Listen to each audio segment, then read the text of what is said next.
কৃষ্ণ কথার অর্থ হচ্ছে সর্বোচ্চ কারণ তার মতো আনন্দ আমি সত্যি বলছি। আমার ঘরের লোক, নিজের লোক আমাকে অনেক কথা বলেছে।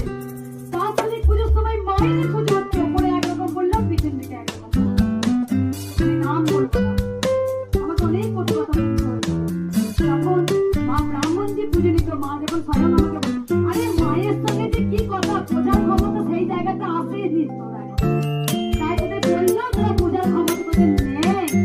কারণ মাকে সেই আসনটা, সেই বুদ্ধিটা, মায়ের সঙ্গে ভাবটা মা আমাকে তাই মায়ের সঙ্গে কি কথা হয় একমাত্র আমি জানি, কেউ জানতে পারবে সেই ক্ষমতাটা মা আমাকে ত্রিশূল ধারী বানিয়ে এত মানুষ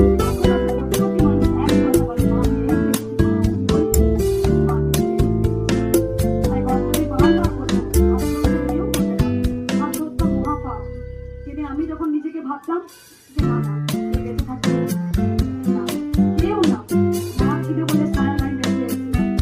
কারণ আমি যে স্ট্রাগেলটা করেছি, আমি যে জিনিস দেখে এসেছি দিনের পর দিন, কেউ সাথে ছিল না, কেউ আমার কথা বিশ্বাস করেনি, কেউ বোঝেনি আমাকে। এখন সবাই আমাকে বুঝতে পারে, সবাই। আর কিছু বলবো না, শুধু ভগবানের কথা বলবো। অনেক বোন দাঁড়িয়ে আছে, আমার জন্য অনেক সময় নষ্ট করেছেন, কিন্তু একটুকু জানবেন আমি আপনাদের জন্য অনেক কষ্ট করি, সকাল থেকে দাঁড়িয়ে থাকি, বাড়িতে অনেক কাজ থাকে, কৃষ্ণের কথা অর্থ হচ্ছে সর্বোচ্চ আনন্দ। সেখানে টাকা পয়সা গহনা গাটি কৃষ্ণের কথার অর্থ হচ্ছে সর্বোচ্চ আনন্দ। তাই বারবার বলবো ভক্তদের, কিছু পাওয়ার জন্য মাকে ভালোবাসবেন না, মাকে ভালোবাসবেন অন্তর দিয়ে। যেখানে স্বার্থ থাকে সেখানে কবিতা করা যায় না, যেখানে বিশ্বস্ত থাকে সেখানে কোনো বিনা স্বার্থ।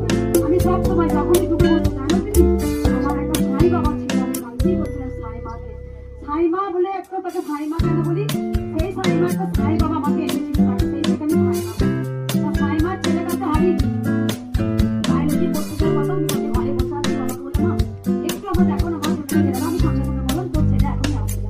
ঠিক ফোনটা কাটলা, ছেলে ফোন করলে মা আমি ওইটাই আসছি। আমরা যে ক্ষমতাটা মা আমাকে দিয়েছেন